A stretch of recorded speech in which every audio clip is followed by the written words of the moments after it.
So on a previous video, I talked about how Nintendo has become very anti-gamer over the years. And today I want to talk about yet another big reason why Nintendo is even more anti-gamer than I thought. So the Nintendo Switch 2 has, well, it's been rocky. Not because it hasn't sold units for the hardware, but mainly because of the games. And they introduced something new that I think everybody universally absolutely hates. And this whole concept is called a game key card. So basically, you have a physical game cartridge, but it doesn't have the full game in there. It doesn't have a game at all. All it has is basically a license for you to download the game. Now, this was kind of confusing to me because how is this different from just downloading a game?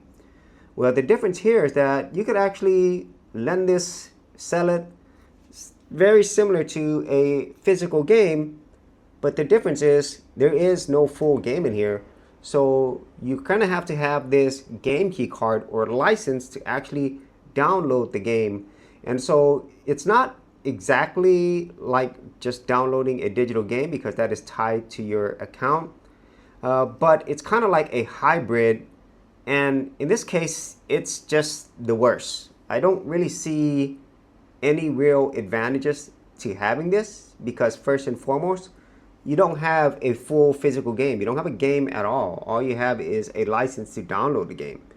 And even though you could let people borrow this, sell it, all those other things that you would think you would be able to do with normal physical games, the difference here, once again, is that it is not the full game. It is just a license to download, and that is all dependent upon Nintendo because if their servers are not available in the future for you to download these games, these are absolutely useless. And a lot of people on YouTube and other places on the internet have similar thoughts. And in Japan, the National Preservation Library, they call it the National Diet Library, I think that's what they call it.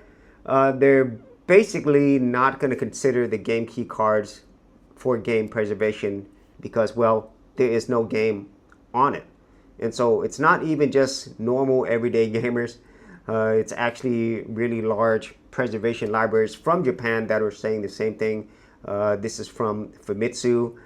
And this whole trend of you getting quote-unquote physical games but not the full games has been around for a long time.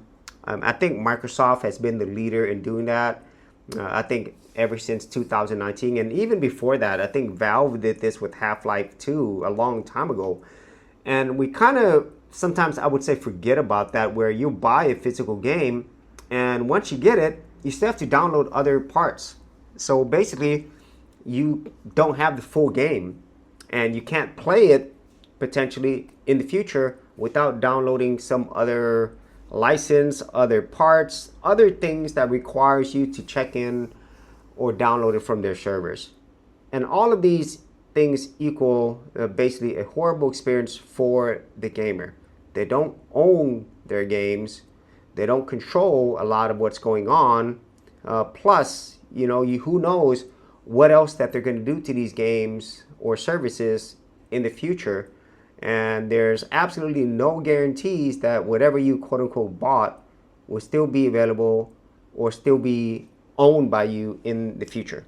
So if you actually had any thoughts on this or any other gaming news that you find interesting, be sure to leave in the comments area below, and I'll see you on another episode.